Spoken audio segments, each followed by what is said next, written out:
ver então a virtude da humildade, que é a virtude como para a escada do céu, para onde subimos para o céu, que não é outra coisa senão a humildade. Aquele que se humilha será exaltado. E a humildade é a verdade, como vai dizer São Bernardo. E é muito interessante que São Bento usa, parecido a linguagem do prólogo, muito solene. Irmãos, a Escritura Divina nos clama dizendo: todo aquele que se exalta será humilhado, e todo aquele que se humilha será exaltado. Indica-nos com isso que toda elevação é um gênero de soberba, da qual o profeta mostra precaver-se quando diz: Senhor, o meu coração não se exaltou, nem foram altivos meus olhos, não andei nas grandezas nem em maravilhas acima de mim. Mas que seria de mim se não me tivesse feito humilde, se tivesse exaltado minha alma? Como aquele que é desmamado de sua mãe, assim retribuirias a minha alma. Se, portanto, irmãos, queremos atingir o cume da suma humildade, e se queremos chegar rapidamente àquela exaltação celeste para o qual se sobe pela humildade da vida presente, deve ser erguida pela ascensão de nossos atos, aquela escada que apareceu em sonho a Jacó, na qual lhe eram mostrados anjos que subiam e desciam. Essa descida e subida, sem dúvida, outra coisa não significa para nós, senão que pela exaltação se desce e pela humildade se sobe. Esse aí ele vai dar os 12 graus, que os senhores bem conhecem, da humildade. E a humildade é o fundamento e cume da nossa vida espiritual, sem a qual não pode haver verdadeira vida de união com Deus, sem humildade.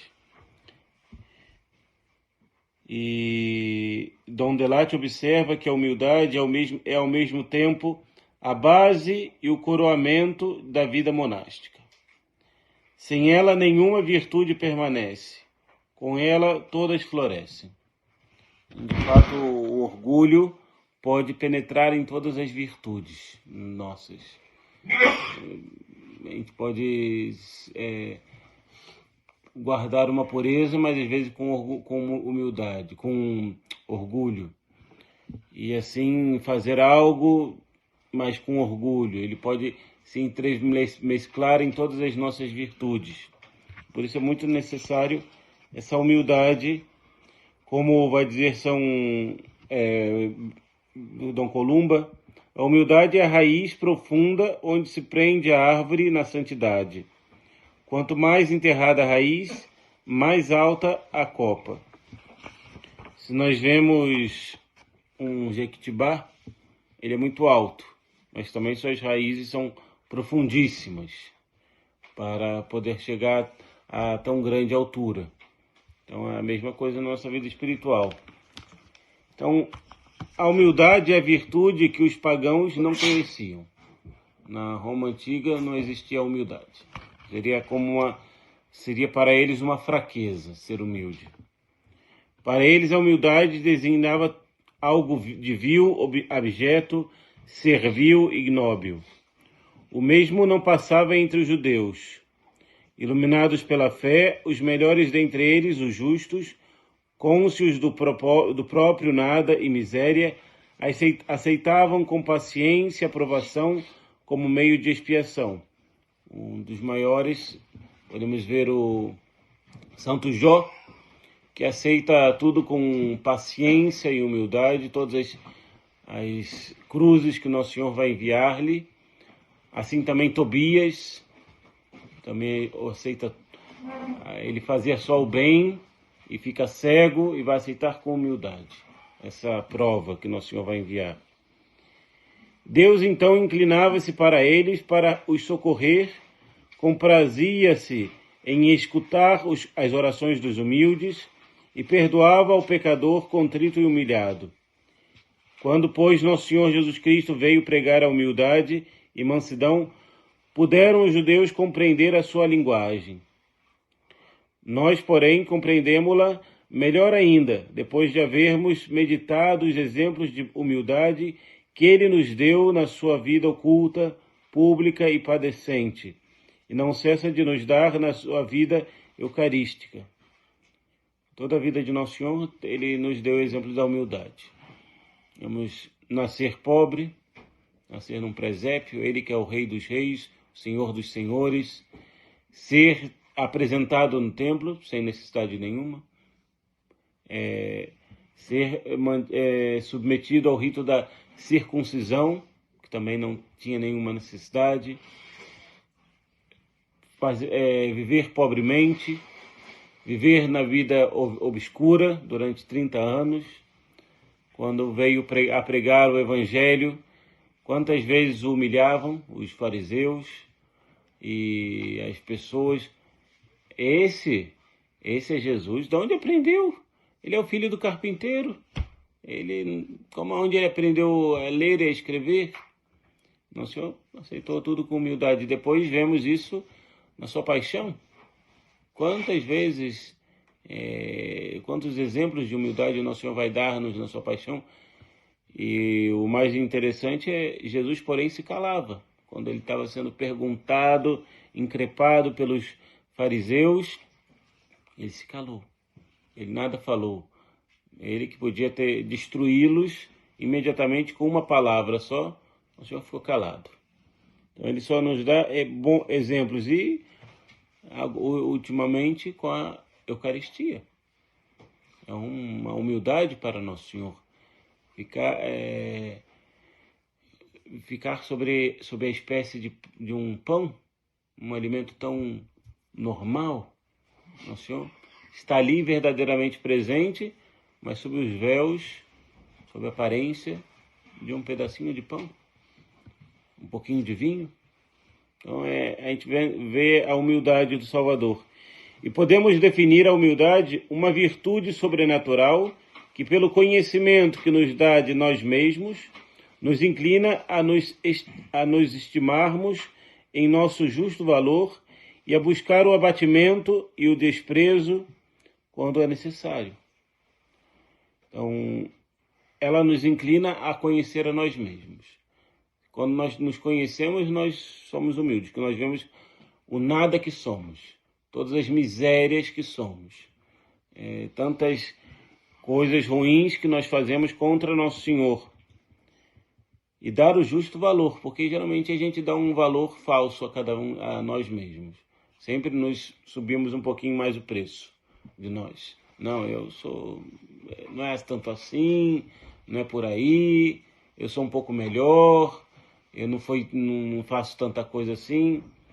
Então nós não vemos o justo valor. E São Bernardo vai dizer: é a virtude pela qual o homem se conhece verdadeiramente e por isso ele se despreza a si mesmo.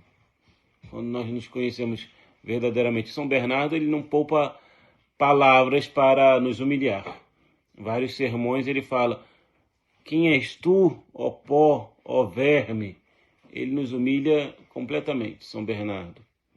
Principalmente nesse sermão, quando ele vai comentar o Evangelho da festa da Sagrada Família, e ele fala: tu, vermes, que não quer se humilhar, e você vê o Salvador obedecendo que Nosso Senhor obedece a Nossa Senhora e a São José, e tu não queres obedecer? Não queres fazer nada?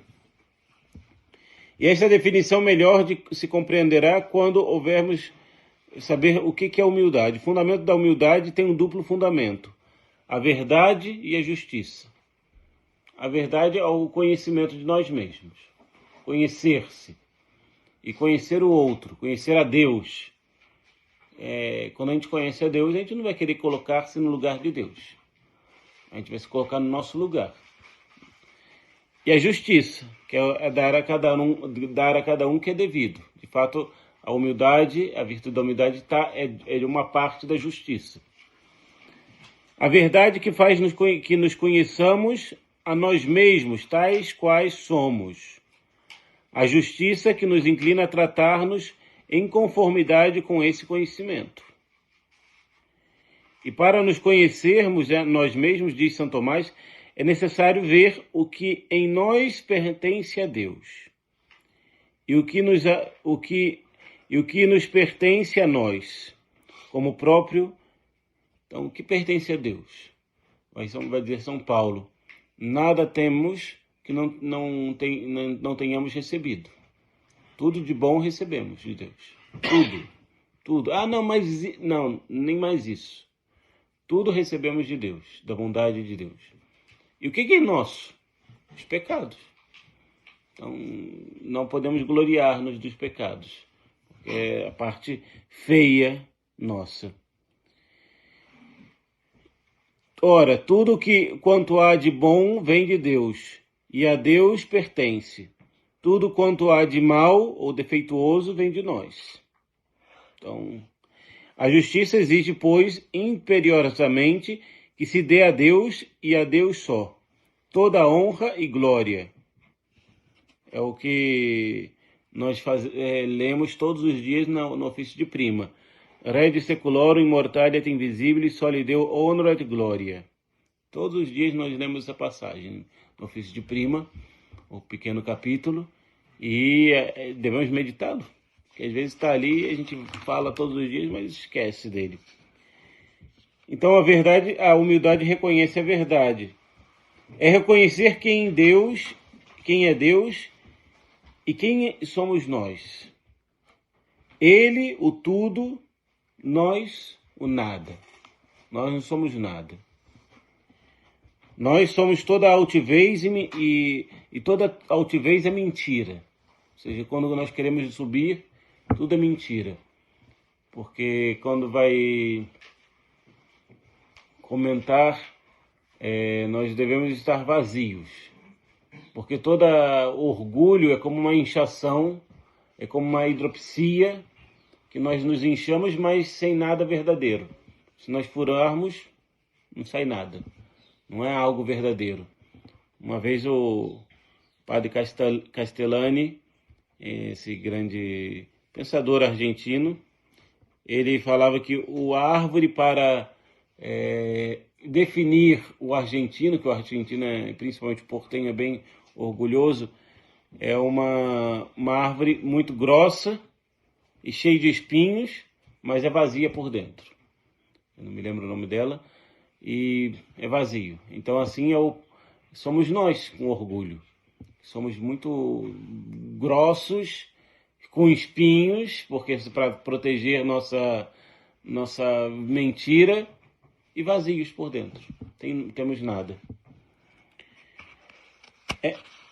Porque atribui ao homem o que só pertence a Deus. O monge humilde é aquele que se vê como servo inútil, que não exige recompensas e se contenta em estar no serviço do Senhor. Então, São Bento, ele vai dar-nos 12 graus da humildade, que antes de vermos, é muito interessante que já vem de outro tempo. Cassiano já fala de 10 graus na prática da humildade, e São Bento completa esta divisão acrescentando-lhe mais 2 graus. E para compreendermos o fundamento desta classificação é mister recordar que São Bento encara esta virtude como uma disposição habitual da alma, ou seja, é algo, já tem que ser um hábito da alma, não é algo passageiro, é habitual, como uma segunda natureza, que regula o conjunto das relações do monge com Deus, na verdade, da sua dupla qualidade de criatura pecadora e de filhos adotivos. Muitas vezes nós temos uma visão errada de Deus, da humildade. Nós pensamos, a humildade é ficar quietinho, falar manso. Não. A humildade, primeiramente, é em relação a Deus. É reconhecermos como criaturas, como dependentes de Deus. E dessa relação para com Deus, claro que vai vai ter uma consequência na nossa relação para com o próximo. Vamos ter um trato humilde com o próximo, mas não afetado. É uma coisa que nasce internamente, primeiramente a humildade. Funda-se na reverência para com Deus e compreende, além da humildade propriamente dita, a obediência, a paciência e a modéstia. Entre esses 12 graus, 7 referem-se aos atos internos e 5 aos externos. Então, São Bento dá muito mais valor aos atos internos da humildade e depois os externos, que vai ser como uma consequência disso. Entre os atos internos, classifica o temor de Deus, que São Bento vai falar, reconhecer que Deus nos vê sempre e que nada escapa do seu olhar. Esse é o primeiro grau, o temor. Saber faremos sua vontade em tudo. Esta obediência é, sem dúvida, um ato de humildade, visto ser a expressão da nossa dependência para com Deus. E é algo difícil, porque ninguém quer deixar-se a si mesmo. Todo mundo ninguém quer deixar a sua vontade própria. Depois vai vir a obediência, ou submissão da nossa vontade a Deus. É claro que se temos reverência e temor de Deus, faremos a sua vontade em tudo. E esta obediência é, sem dúvida, um ato de humildade, visto ser a expressão da nossa dependência para com Deus. A obediência por amor de Cristo. Vamos obedecer por amor de nosso Senhor. Sem murmuração, como ele obedeceu ao Pai. Depois, a obediência aos superiores. Quem é o representante direto de Deus nessa terra? Os nossos superiores, primeiro. Por amor de Deus, é mais dificultoso submeter-se aos superiores que ao próprio Deus. De fato, é necessário mais espírito de fé para ver a Deus nos superiores e mais perfeita abnegação, porque esta obediência se aplica a maior número de coisas. Então, a obediência ao superior, seja qual for, seja o superior. Ah, mas ele não tem essa virtude. Não importa. Se ele não está mandando nada contra a fé e contra a moral, a gente obedece. Depois, a obediência paciente. Ainda nas coisas mais dificultosas, suportando as injúrias, sem queixumes, tácita consciência, ainda mesmo e sobretudo quando a humilhação vem dos superiores, para o conseguir pensar na recompensa celeste, nos sofrimentos e na humilhação de Jesus. Então aí temos a paciência nas provações. Ser paciente em todas as nossas provações da vida. Sofrer sem se afastar da fidelidade. Depois vai vir a confissão das faltas secretas, incluindo os pensamentos ao superior, fora da confissão sacramental. É este ato de humildade um freio poderoso. A ideia de que será necessária manifestar as faltas mais ocultas trava muitas vezes o despenho para o abismo. Então, é deixar-se a si mesmo, em todas as coisas, que é reconhecer humildemente o pecado diante de Deus e dos irmãos. Depois vemos a aceitação cordial de todas as privações, ocupações vis, considerando-se inferior ao seu ofício. Então, o que for dado para que eu faça, fazer com alegria. Fazer por amor de Deus. Não buscar primazia, mas último lugar. Depois julgar-se sinceramente, do fundo do coração, o último de todos os homens. E é raro este grau. Os santos chegam lá, refletindo que se os outros tivessem tido tantas graças como eles, seriam muito melhores. Essa consideração vai ajudar-nos muito também para calar-se das críticas ao próximo. Ah, mas tal pessoa, tal outra. Olha, se ela tivesse as graças que Nosso Senhor está a dar-me, quanto melhor elas seriam, porque elas aproveitariam, e eu não estou a aproveitar. Então é ver-se como realmente se é sem a graça. E São Inácio vai fazer esse exercício quando vai falar do inferno, da condenação, que vai mostrar-nos uma alma que se condena, e depois vai mostrar a nós mesmos. E esses atos internos manifestam-se por atos externos, eis os principais: a fuga da singularidade. Não fazer nada extraordinário, mas contentar-se do que é autorizado pela regra comum, pelos exemplos dos antigos e pelos costumes legítimos. Querer singularizar-se é efetivamente sinal de orgulho ou de vaidade. Então, a seguir apenas o que a regra e o exemplo dos superiores indicam. Não agir por conta própria. Depois, o silêncio. Guardar o silêncio. Quando Santo Antônio, ele tem um sermão onde ele vai falar que Nosso Senhor deu 2 portas para a língua: os dentes e os lábios. Para que antes de falar a gente tenha que pensar, porque tem que abrir 2 portas para liberar a língua. Então nós devemos sempre pensar nisso. Antes de falar algo, pensar antes. Saber calar enquanto não nos interrogam, ou enquanto não há uma boa razão de dar o parecer, e ceder aos outros a ocasião de falar. De fato, na ânsia de tomar a palavra, há muita vaidade. Falar pouco e com modéstia. Depois, a moderação no rir. São Bento não condena o rir, enquanto é expressão de alegria espiritual, mas tão somente o riso de má pinta, a gargalhada estridente ou zombeteira, ou a disposição habitual a rir pronta e ruidosamente, que nos mostra pouco respeito da presença de Deus e pouca humildade. Então, moderar-se na alegria exterior. Claro que nós podemos sentir alegria.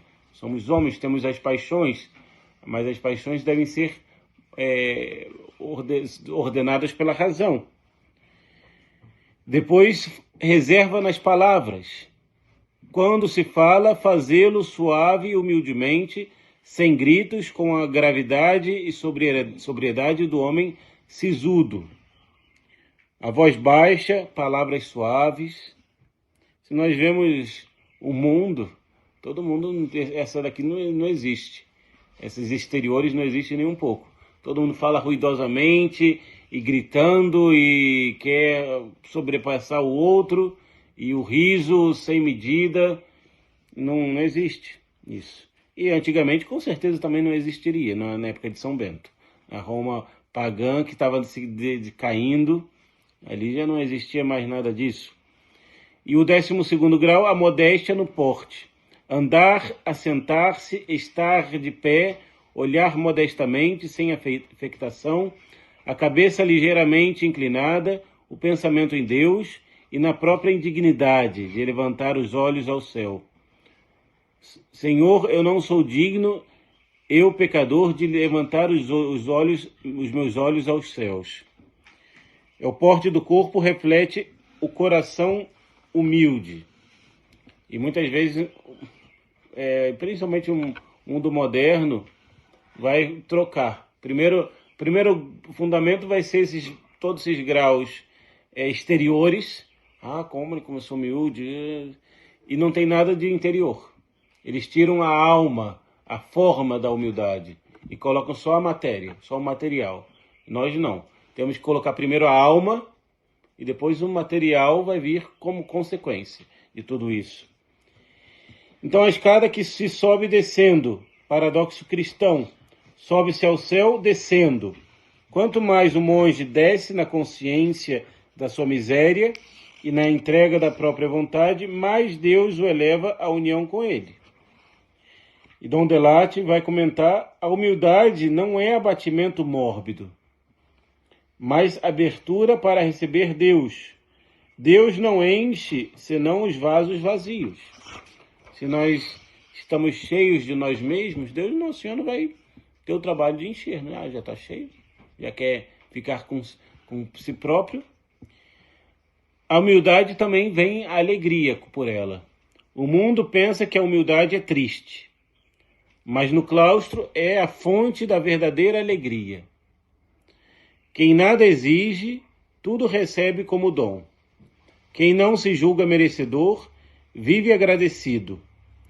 Quem não se defende, vive em paz. Porque vai tudo olhar para Deus, vai tudo deixar que Deus haja na nossa alma. Então, e Dom Marmion vai dizer, o humilde é invulnerável, pois não há nada que lhe possam tirar. Já entregou tudo a Deus. Então, quando lemos a vida dos santos, São Luís Grignon de Montfort, São José de Cupertino, São Francisco, que quanto mais sofriam coisas, mais alegres ficavam. São Luís uma vez foi visitar o convento onde estava a irmã dele, mas só que ele foi lá, ficou pedindo comida e como ele andava, não eram os melhores portes. Chegou lá e a irmã que atendeu, eu peço comida, por amor de Deus. Não, sai daqui. Não falou que era o irmão dela. Aí, depois de muito tempo, quando ele voltou, ele falou, São Luís, não entra. Não, agora eu também não vou entrar, se você não me deu comida por amor de Deus, agora vai por mim? Não. Então ele não entrou. E teve uma vez que teve um clérigo que queria andar com ele para Roma, e ele obrigou o clérigo a deixar todo o dinheiro para andar com ele. Comigo se anda sem nada. A gente vai pedindo de porta em porta. Era muito alegre o São Luís. Ia cantando, São Francisco também. Mas são coisas que a gente tem que chegar num grau grande de humildade. E depois essa humildade vai levar-nos a aceitar com muito mais facilidade as correções, sem responder, sem justificar-se, e deixar que Deus, nosso Senhor, nos proteja, nos defenda. Vai também levar-nos a buscar o último lugar em serviços e preferências. E isso ajuda muito também o Salmo 130, que fala da humildade. Senhor, não é exaltado o meu coração não se exalta. E essa deve ser uma verdade. Não deve ser só da boca para fora, mas uma verdade que falamos isso, pedindo o espírito de infância espiritual diante de Deus. Uma criança é uma pessoa simples. Simples nos seus tratos, nas suas palavras. Ela sabe que nada pode, nada tem. Ela é uma pessoa simples. É assim esse espírito que nós devemos ter diante de Deus, essa simplicidade. E isso vai levar-nos a um grau muito grande de humildade. Vamos deixar por aqui.